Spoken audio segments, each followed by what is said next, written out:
안녕하세요. 오늘도 사연 살롱을 찾아주셔서 감사합니다. 서울에 살고 있는 30대 후반 여성이에요. 10손가락 깨물어 안 아픈 손가락 없다고 하잖아요. 그런데 부모님한테는 10손가락 중에 유독 아픈 손가락이 있나 봐요. 저희 집에서는 저희 언니가 부모님의 아픈 손가락이었어요. 언니는 태어날 때부터 유독 몸이 약했거든요. 병원에서도 언니가 100일을 넘기기 힘들 거라는 말을 했던 터라 언니 돌잔치 때는 온 동네가 떠들썩할 정도로 동네 잔치를 벌였어요.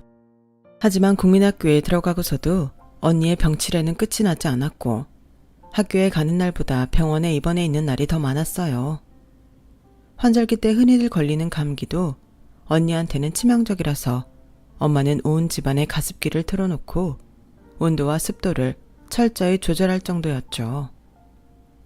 저는 아픈 언니를 대신해 둘째임에도 불구하고 맞이 노릇을 해야 했어요. 등하교 때 언니 책가방을 대신 들고 가는 건 기본이고 수업 중에도 언니가 아프다는 연락을 받으면 언니네 반으로 달려가야 했어요. 한 번은 어린 친구들과 운동장에서 뛰어노느라 언니를 못 챙긴 적이 있었어요. 그런데 하필 혼자 하교를 하던 언니가 길에서 넘어지는 바람에 다리를 다쳤고 졸지에 저는 죄인이 되어버렸죠. 10번 잘하다가 딱 한 번 한눈을 팔았을 뿐인데도 잘했던 일은 온데간데 없이 사라지고 딱 한 번의 실수만 제 몫이 되고 만 거예요. 은영이 너 언니는 내버려두고 지금까지 어디서 뭐 했어? 친구들이랑 운동장에서 고무줄했어. 뭐? 엄마가 그렇게 부탁했는데 어떻게 아픈 언니를 두고 놀 생각을 해? 넌 어쩜 인정머리도 그렇게 없니? 언니가 남이야? 하나밖에 없는 네 형제인데 그깟 고무줄에 빠져서 형제도 나 몰라라 할 수가 있냐고. 슈퍼 아줌마가 일찍 발견하지 않았으면 네 언니가... 말을 말자. 암튼 한 번만 더 이런 일 있으면 그땐 가만 안 둘 줄 알아. 고작 10살짜리 아이가 2살 위 언니를 챙기는 건 그리 쉬운 일은 아니었어요. 힘이 들어서가 아니에요.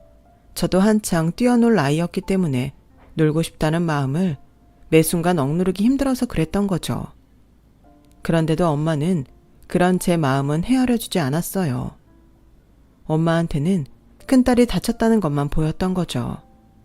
살면서 제가 부모님한테 가장 많이 들었던 말이 뭔지 아세요? 양보하라는 말이었어요. 뭐든 아픈 언니한테 양보하라고 하셨거든요. 예쁜 옷도 학용품도 심지어 저를 좋아하던 남자친구까지도 언니한테 양보하라고만 하셨어요. 잦은 입원으로 출석 일수를 채우지 못한 언니는 중학교 2학년 때 유급을 당하게 되었어요. 그리고 고3 수능 시험을 앞두고 또다시 입원을 반복하는 바람에 대입에 실패하게 되었고 그러다 저와 같은 해 대학에 진학하게 되었죠. 우리 자매는 과는 달랐지만 같은 대학에 다녔던 탓에 저는 늘 언니 강의 시간에 맞춰 언니네 과 건물로 달려가야 했어요. 그러다 언니네 과 선배와 자주 마주치게 되었고 서로 호감을 가지게 되었어요. 군 제대를 하고 복학생 신분이었던 오빠는 학교에 차를 가지고 다녀서 종종 오빠 차를 얻어 타고 집까지 갈 수 있었어요. 당연히 저희 언니도 동승을 하게 되었고요. 그렇게 몇 달이 지나는 사이 우리는 언제 고백을 받아도 이상하지 않을 만큼 많이 가까워졌어요. 그러던 어느 날이었어요. 선배랑 영화를 보고 함께 저희 집 근처까지 오게 되었는데 오빠가 제 볼에 뽀뽀를 쪽 해주더라고요.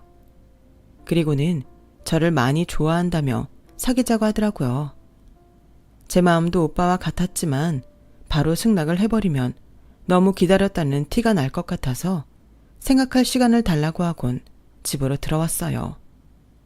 그런데 발갛게 상기된 얼굴로 현관에 들어선 저를 언니가 냉랭한 표정으로 노려보더라고요.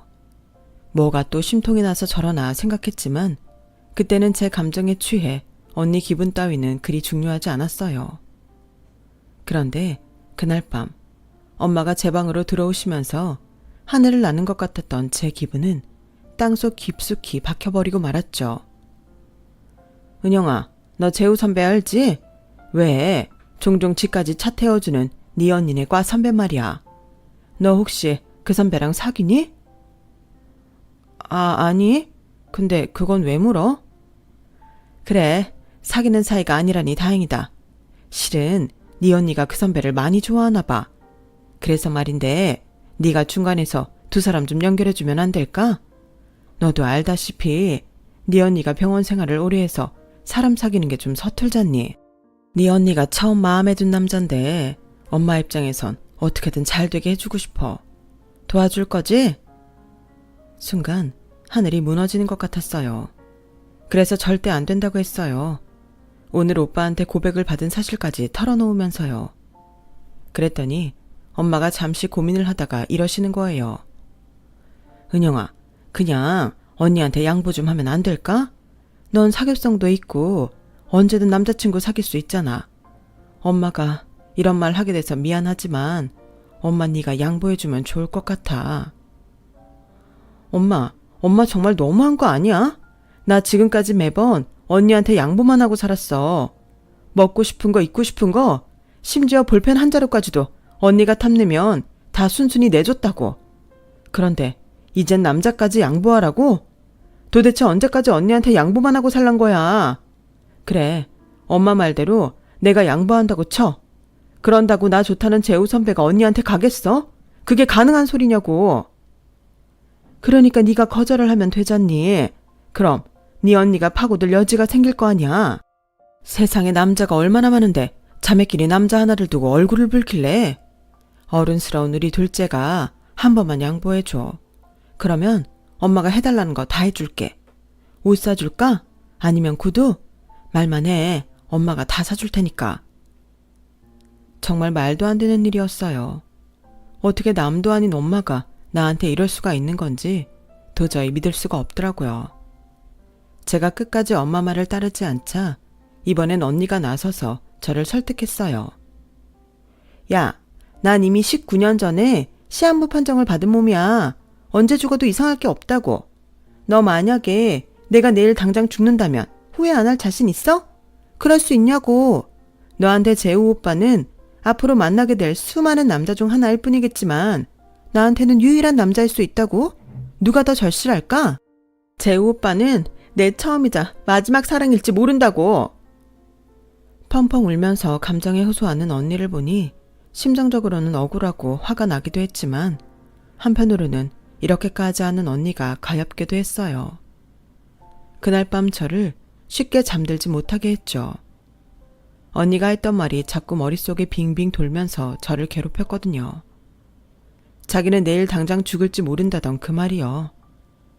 나에겐 앞으로도 기회가 있지만 언니한테는 처음이자 마지막일지 모른다는 생각이 자꾸 들어 제 양심을 자극했고 결국 내가 포기해야겠다는 결론을 내리게 되었어요. 그렇게 저는 오빠의 고백을 거절했고 이후 언니는 시련의 아픔을 위로해준다는 명목으로 오빠한테 다가갔어요. 하지만 언니도 재우 오빠와 이어지지는 못했어요. 오빠가 유학을 떠나버렸거든요. 결국 언니가 중간에 끼어들면서 모두가 불행한 새드엔딩이 되고 말았죠. 그 일이 있은 후로 저는 가족들 몰래 비밀 연애만 했어요.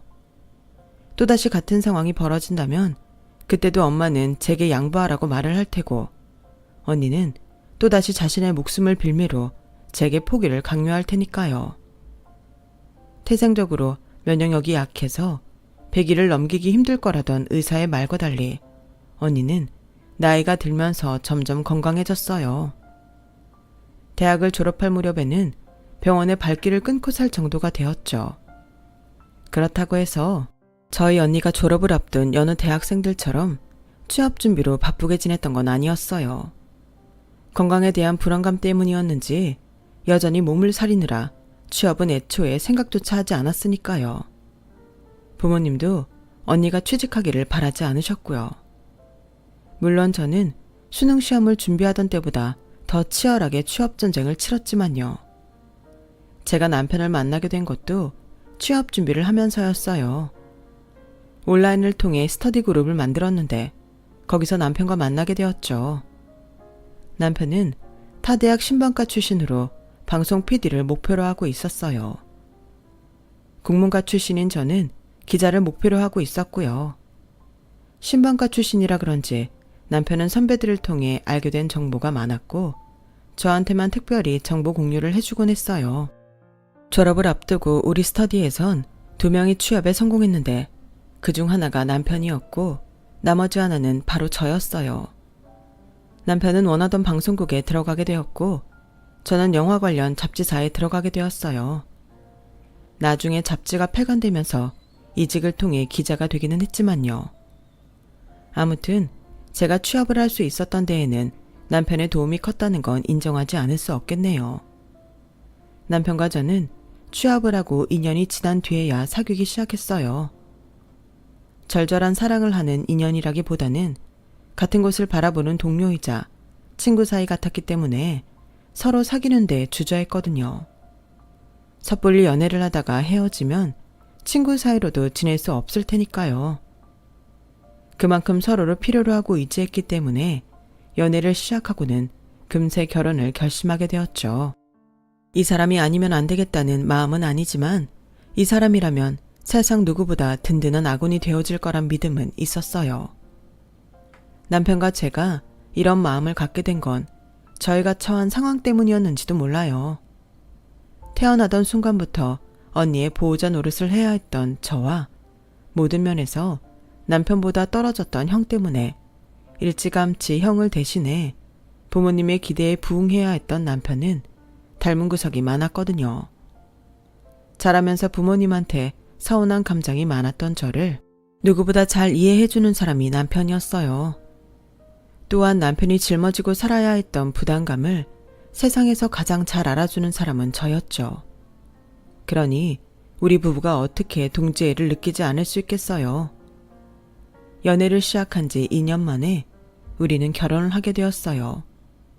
양가 부모님께 인사도 드리고 본격적으로 결혼 준비에 돌입하려던 차였죠. 갑자기 언니가 결혼할 사람이 있다면서 집으로 남자를 데려온 거예요. 남자는 언니보다 5살 연하로 판매직에 종사하고 있는 사람이었어요. 동대문에 있는 모 쇼핑몰 구두 매장에서 일한다고 하더군요. 언니와는 종업원과 손님 사이로 만나게 되었다고 했어요. 학벌이나 직업으로 사람을 판단하는 게 옳지 않다는 걸 알지만 형부는 솔직히 우리와는 결이 너무도 다른 사람이었어요. 형부의 이력서 몇 줄만 봐도 형부가 살아온 인생을 알 수 있을 것 같았어요. 실업계 고등학교를 졸업하고 나이트에서 삐끼 생활을 했던 형부는 수시로 직업을 바꾸며 살았더라고요. 나이트 종업원, 결혼식 사회자, 옷가게 직원, 홍보사 진행 요원을 거쳐 구두 판매원에 이르기까지 정말 많은 직업으로 살아왔더라고요. 중요한 건 어느 것 하나도 온전히 1년을 버틴 직업이 없다는 거였어요. 아빠는 그런 형부를 마음에 들어하지 않으셨어요. 정확히는 저희 언니가 하루빨리 정신을 차리고 형부와 헤어지기를 바라셨죠. 하지만 언니는 그럴 마음이 없다는 게 문제였어요. 결혼 허락을 받으러 예비처가에 오는데도 머리를 센 노란색을 하고 온 형부는 저희 언니가 자신한테 푹 빠져 있다는 걸 귀신같이 잘 아는 사람이었어요. 그리고 저희 집 식구들 누구도 언니의 고집을 꺾지 못할 거라는 것도 이미 아는 것 같았죠. 그러니 예비 장인장모 앞에서도 주눅들지 않고 양아치 같은 모습을 드러냈을 거예요. 아빠는 형부한테 결혼하면 당장 살 집은 있냐고 물으셨어요. 그랬더니 형부가 저희 언니 손을 꼭 잡아쥐고는 당당하게 이러더라고요. 장인어른, 솔직히 저는 아직 나이도 어리고 가진 것도 없어요. 현재 사는 옥탑방도 친구 집이라서 들어가 살 데도 없고요. 하지만 우리 겸둥이를 세상 누구보다 사랑해줄 자신은 있습니다. 믿어주십시오. 겸둥이? 형부의 대책 없는 상황보다도 저희 가족을 경악하게 만들었던 건 언니를 부르는 애칭인 겸둥이였어요. 어머 자기야, 엄마 아빠도 있는데 겸둥이라고 부르면 어떡해. 에이, 우리 달리기는 장난꾸러기. 아, 정말 눈뜨고 못 볼 광경이었어요. 미칠 광을 쓴 광경이요. 그날 형부가 돌아가고 엄마는 머리를 싸매고 누우셨고 아빠는 줄담배를 피우셨어요. 저는 어이가 없어서 헛웃음만 나오더라고요. 그런데 절대로 언니의 결혼을 허락해 주시지 않을 것 같았던 부모님은 얼마 뒤 형부를 받아들이기로 결정하셨어요. 엄마, 정말 그런 사람한테 언니 시집 보낼 거야? 그 사람 꼴을 봐놓고도? 그럼 어쩌냐? 네 언니가 집을 나가겠다는데 몸도 약한 게 집 나갔다가 무슨 일이라도 생기면 어떡해? 지가 죽고 못 산다는데 같이 살아보는 게 평생 소원이라는데 들어줘야지. 안 봐도 뻔했어요. 언니는 과거에 저한테 했던 것처럼 부모님 앞에서 목숨을 담보로 감정에 호소했을 테고, 안 그래도 큰딸의 건강이 아킬레스건인 부모님은 딸 자식 살리는 심정으로 허락을 하신 거겠죠. 매번 야비한 방법으로 자기 뜻대로 상황을 몰아가는 언니가 그때처럼 미운 적도 없었어요. 결혼 허락을 받은 언니는 당장 식을 올리겠다고 고집을 부렸어요. 젊고 예쁜 연하의 남자한테 버림받지 않을까 내심 두려웠던 모양이에요. 결혼이라도 발목 잡아 곁에 두고 싶었던 거죠. 하지만 이번만큼은 아빠가 반대를 하셨어요. 벌써 6월인데 반년 만에 딸 둘을 시집 보내는 건 결혼 준비를 하는 엄마한테도 벅차서 안 되지만 하객들한테도 예의가 아니더라고요. 그래? 그럼 올해는 내가 하고 은영이는 내년에 하라 그래. 그럼 되잖아. 은영이는 이미 사돈댁하고 결혼 날짜까지 얘기가 끝났는데 어떻게 미뤄? 너희는 아직 아무것도 준비된 게 없으니까 내년에 식 올려도 되잖아. 아직 살 집도 준비 안 됐는데. 그러니까 이번에는 네가 은영이한테 양보해. 아빠, 이런 게 어딨어. 엄애는 내가 첫째인데 왜 은영이가 먼저 결혼을 해? 길 가는 사람을 자꾸 물어봐. 언니가 먼저인지 동생이 먼저인지. 그리고 우리가 결혼 준비할 게 뭐 있어. 우린 여기 들어와 살 텐데. 그이가 처가살이 하겠대. 아빠도 좋지? 그러니까 그이 마음 변하기 전에 빨리 결혼식부터 올려줘. 처가살이를 하겠다는 말에 엄마도 아빠도 솔깃하는 것 같았어요. 못 믿어온 맞사위한테 딸을 내어주는 게 한 걱정이었는데 그나마 데리고 살 수 있다면 최악은 면했다는 판단이었을 거예요.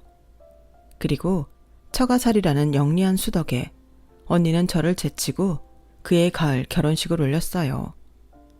그리고 저는 이번에도 언니한테 제가 예약해두었던 결혼식장까지 뺏기며 결혼식을 연기해 이듬해 봄에 올리게 되었죠. 왜 공포 영화를 보면 그런 대사가 나오잖아요. 집에 들이지 말아야 할 것을 들였어. 네, 바로 저희 집이 그랬어요. 처가살이를 한다는 명목으로 제 친정에 들어간 형부는 가랑비에 옷 젖듯이 우리 집 재산을 야금야금 해먹었어요. 치킨집을 차린다고 땅을 팔아먹고 쇼핑몰에 매장을 내겠다고 용인에 사두었던 집을 팔아먹었어요. 그러고도 성에 안 찼는지 갓 태어난 자식을 앞세워 부모 노릇하고 살 수 있게 마지막으로 딱 한 번만 더 도와달라고 때를 썼어요. 어린 손주가 눈에 밟힌 부모님은 결국 아빠 퇴직금까지 내어주셨고 그렇게 시작한 형부의 사업은 반년 만에 끝이 났어요. 투자금은 일찌감치 다 날려버렸고요. 이제 남은 건 부모님과 언니네 내외가 살고 있는 60평대 아파트 한 채뿐이었어요. 그런데 그나마도 얼마 뒤 팔아야 했어요. 이번엔 형부 때문이 아니라 아빠 때문이었죠. 대장암 진단을 받고 투병 생활을 시작한 아빠는 서울집을 팔고 양평에 전원주택을 구입해 엄마랑 두 분이 이사를 하셨어요. 아무래도 공기 좋은 곳에서 지내시는 게 투병 생활을 하는데 나을 것 같다는 판단에서였죠. 언니한테는 전세 아파트를 구해주셨어요. 60평대 아파트에서 살다가 20평대로 옮기자 언니와 형부는 답답해서 못 살겠다고 투정을 부리더군요. 아빠는 병마와 싸우느라 고생이신데 지들은 돈 한 푼 벌지 않으면서 투정을 부리고 있는 꼴이 정말 역겨웠어요. 그래서 참다 못해 한마디 했죠. 형부, 그렇게 답답해서 못 살겠으면 형부가 돈 벌어서 큰 집으로 이사해요. 왜 남의 돈으로 구한 집에서 살면서 투정을 부려요? 난 정말 언니랑 형부만 보면 가슴이 답답해져. 사지 멀쩡한 사람들이 왜 일을 안 해? 죽으면 썩어 문드러질 몸뚱이가 그렇게 아까워? 길거리에 나가봐. 7, 80은 넘은 어르신들도 폐지 줍고 택배일 해가며 돈 버신다고. 그런데 새파랗게 젊은 사람들이 왜 일도 안 하고 무의도식 하냐고. 자식 보기 창피하지도 않아? 형부, 양심이 있으면 그렇게 살면 안 되죠. 우리 아빠가 평생 뼈 빠지게 번 돈 다 해먹었으면 최소한 그 돈은 못 갚아도 자기들 먹고 살 돈은 벌어야 하는 거 아니에요? 언제까지 내 부모 등골 빼먹고 살 작정이냐고요. 입이 있으면 말 좀 해봐요. 야, 네가 뭔데 내 남편한테 큰 소리야. 그리고 이이가 돈을 날렸냐? 엄마랑 아빠도 별말 안 하는데 네가 왜 지랄이야 지랄은. 너 한 번만 더 내 남편한테 건방지게 굴면 나도 네 남편한테 똑같이 해줄 거야. 알았어? 그래? 어디 한번 해봐. 멀쩡히 직장 잘 다니고 돈 잘 벌어오는 내 남편한테 언니가 뭘 어떻게 할 건데? 내가 하는 말이 고가우면 언니 자신부터 돌아봐. 오죽하면 동생이 언니랑 형부한테 이런 말을 하겠는지 생각 좀 해보라고. 부모님이 곁에 안 계시니 언니 편을 들어줄 사람이 없자 언니는 씩씩대기만 할 뿐 더는 아무 소리도 못 하더라고요. 그날 언니와 대판 싸운 이후로 한동안 우리는 얼굴도 마주치지 않았어요. 부모님을 찾아뵈러 갈 때도 서로 마주치지 않게 날짜를 조정해서 내려갔고, 명절 때도 시댁에 먼저 들리느라 언니네가 돌아간 후에야 친정에 도착해서 마주치는 걸 피할 수 있었죠. 그러다 다시 얼굴을 마주하게 된 건 아빠 임종을 앞둔 날이었어요. 의식이 희미해가는 와중에도 아빠는 언니 걱정을 하셨어요. 그리고 제게는 엄마를 부탁한다는 말씀을 남기시고 눈을 감으셨죠. 아빠가 돌아가신 뒤 엄마는 양평집을 정리하고 서울로 올라오셨어요. 양평집을 판 돈만으로는 서울에 집을 사기 힘들어서 언니네 전셋집을 뺀 돈을 합해 40평대 빌라를 구입하게 되었어요. 그렇게 또다시 맏딸과 사위를 데리고 살게 된 엄마는 전과는 달리 많이 힘에 부처 하셨어요. 반려자를 잃은 충격이 너무 강했던 탓도 있고 아무래도 그 사이 연세도 많이 드셔서 체력적으로도 많이 힘들어지셨거든요. 그런데도 철딱선이 없는 언니는 집안 살림을 엄마한테만 떠넘기고 자기는 손 하나 까딱 않고 지내더라고요. 어릴 때부터 몸이 약하다고 자기 방 청소 한번 안 시키고 키운 탓이었죠. 이제는 몸이 건강해졌으면서도 여전히 지 몸을 끔찍이 아끼는 건 여전했어요. 언니, 이젠 정신 좀 차려야 하지 않아? 엄마 연세도 생각해야지. 살림 도와주실 아주머니도 없는데 언제까지 엄마를 부려먹을 셈이야? 청소랑 빨래 정도는 언니가 할 수 있잖아. 야, 내가 하기 싫어서 안 하냐? 체력이 안 따라주는 걸 나보고 어쩌라고. 정 그렇게 엄마가 불쌍하면 네가 도움이라도 불러주든가. 너 그 정도 해줄 형편은 되잖아. 그걸 말이라고 해? 도우미도 못 부를 정도로 돈 까먹은 게 누군데. 형부는 이번에 또 하나 해먹었다며? 정말 지치지도 않냐? 능력도 안 되면서 왜 그렇게 일을 벌여. 그럴 정신 있으면 차라리 집에서 청소하고 빨래라도 하라 그래. 늙은 엄마 그만 좀 부려먹고. 정말 친정에 갈 때마다 제 수명이 10년씩 줄어드는 것 같았어요. 차라리 안 보고 살면 나으련만 엄마랑 한 집에 사니 그럴 수도 없었어요. 안 그래도 밉다 하는데 이 인간들이 급기야 넘지 말아야 할 선까지 넘었지 뭐예요. 하루는 회사에서 일을 하고 있는데 엄마가 전화를 했더라고요. 겁에 잔뜩 질려서는 두서없이 말을 쏟아내시는데 보증이 어쩌고 신용불량자가 어쩌고 하시는 거예요. 엄마, 천천히 얘기해봐. 뭐가 어떻게 됐다고? 사연인즉 형부가 손주가 다니는 영어 유치원 등록금이 밀렸다고 돈을 빌려달라고 하길래 카드를 내줬더니 그걸로 현금 서비스랑 카드론으로 3천만 원이나 꺼내 썼더라는 거예요. 당연히 애 유치원 등록금을 내야 한다는 건 처음부터 거짓말이었죠. 그동안 전적이 있어서 엄마가 돈을 안 주자 애를 팔아서 돈을 챙긴 거였으니까요. 그 사실을 알게 된 건 일이 벌어지고 한 달여가 지난 뒤였어요. 매달 카드값은 연금이 들어오는 통장에서 빠져나가게 되어 있는데 잔고 부족으로 연체됐다고 카드사에서 전화를 했던 거죠. 엄마가 언니네 부부를 불러 어떻게 된 거냐고 따져 묻자 말을 얼버무리곤 곧 해결해 주겠다는 말만 하더래요. 그래놓곤 이틀이 지나도록 이것들이 집에를 안 들어온다. 지 새끼도 놔두고 어딜 간 건지. 이건 자식이 아니라 애물단지야. 은영아, 그나저나 그 돈을 어떻게 막니?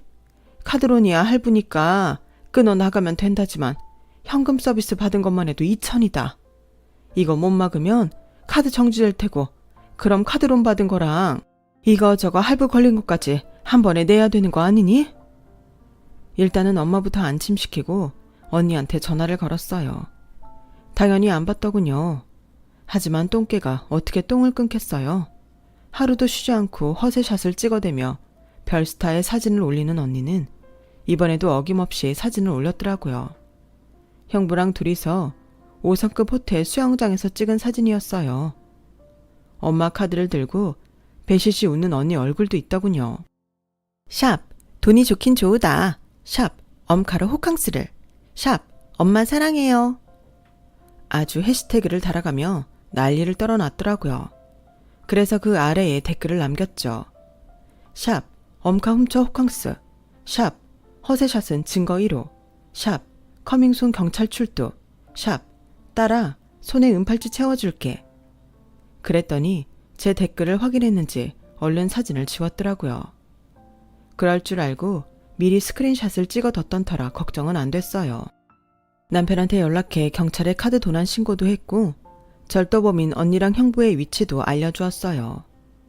몇 시간 뒤 저는 엄마를 모시고 경찰서로 갔어요. 남편은 이미 도착해 있더군요. 형사과로 들어가 보니 언니랑 형부가 경찰 앞에 나란히 앉아 조사를 꾸미고 있더군요. 언니는 엄마를 보자마자 카드 좀 들고 나갔다고 딸을 신고하면 어떡하냐고 되려 큰 소리를 쳤어요. 형부는 기가 막히다는 표정으로 그러더라고요. 장모님, 왜 쉽게 끝날 일을 크게 만드세요? 카드빚 장모님이 안 갚으셔도 돼요. 장모님 돌아가시면 그 빚도 사라진다고요. 차라리 그 전에 남은 재산 저희한테 다 주시고 장모님 돌아가실 때 저희가 상속 포기하면 깔끔하게 끝난다니까요. 아, 정말 그 쉬운 걸 왜 모르시나? 뭐가 어쩌고 어째? 그래서 지금 니놈은 나 죽으라고 곡하는 거냐? 이런 쓰레기 같은 놈아. 그간 해먹은 돈도 모자라서 나 죽을 때 빚까지 딸려보내겠다고? 어림도 없다 이놈아. 평소 같으면 마음이 약해져서 언니 편을 들어주던 엄마였지만 이번만큼은 무서운 표정으로 딱 잘라 말씀하셨어요. 형사님, 저 두 년놈 교도소에 넣어주세요. 절대로 감형 못 받게 해주세요. 저것들이 그동안 제 보석이며 현금에 손댄 게 한두 번이 아닙니다. 그것도 다 포함해서 오래오래 교도소에서 살게 해주세요. 오죽하면 늙은 애미가 자식을 교도소에 보내달라고 애원을 하겠습니까? 저것들은 인간되기는 그른 것들입니다. 제가 자식을 잘못 키웠어요. 결국 엄마는 주저앉아 오열을 하셨어요. 그 모습을 보니 저도 가슴이 무너지더군요. 그 와중에도 언니와 형부는 정신을 못 차리고 감언이설로 엄마를 설득하려 들었어요. 언니는 툭하면 나오는 레퍼토리인 언제 죽을지 모른다 시리즈를 남발했죠. 언니, 사람은 누구나 죽어. 언제 죽을지 모르는 건 언니나 나나 똑같다고. 그런데 그게 뭐? 부모 앞에서 죽는다는 말로 사탕 얻어먹을 나이는 지났잖아. 자식 보기 창피하지도 않아? 이참에 내가 그간 언니랑 형부가 엄마 재산 훔쳐 써댄 거 조목조목 자료 제출해 줄 테니까 콩밥 좀 먹으면서 반성 좀 해. 사실 두 사람한테는 세금으로 주는 밥도 아깝긴 한데 어쩌겠어. 산 사람 죽일 수는 없잖아. 아참, 교도소에서는 휴대폰 사용이 안 될 거야. 철창 안에서 눈물 찔찔 짜며 감성샷 찍어야 되는데 그거 못해서 어쩌냐? 야, 이 기집애야, 내가 너 가만둘 줄 알아? 네가 엄마를 어떻게 꼬셨는지 몰라도 엄만 내 편이야. 그러니까 그만 까불라고. 엄마, 나 교도소 못 들어가. 나 면역력 약한 거 알잖아. 거기 가면 나 죽는다고. 엄만 그깟 돈 몇 푼 때문에 딸 자식을 죽일 셈이야? 엄마, 엄마. 언니의 절규에도 불구하고 엄마는 표정 변화 없이 고개를 돌렸어요. 그날 엄마를 모시고 집으로 돌아오는데 문득 그런 생각이 들었어요. 진작에 엄마나 아빠가 단호하게 언니 잘못을 훈계했더라면 지금쯤 언니는 다른 모습이 되어 있지 않았을까 하고요. 깨문 손가락이 아플까봐 상처를 치료하지 않고 상처를 가려주기만 하면 언젠가는 곪아서 터진다는 걸 엄마도 이제는 아셨을 거예요. 누군들 내 자식을 혼내고 싶고 매를 들고 싶겠어요. 어떻게든 인간답게 만들어서 세상에 내보내려고 눈물을 삼키고 훈육을 하는 거죠. 아마 모르긴 해도 엄마는 남은 평생 당신이 제대로 훈육하지 못한 언니로 인해 가슴 저미는 시간을 보내야 할 것 같습니다. 엄마한테는 죄송하지만 엄마가 자초하신 일, 엄마 손으로 매듭을 지으시길 바랄 뿐입니다. 지금까지 제 사연을 들어주셔서 감사합니다. 여러분, 사연 댓글에 응원과 현명한 조언 부탁드려요. 좋아요와 구독은 저에게 큰 힘이 됩니다. 오늘도 좋은 일 가득하세요.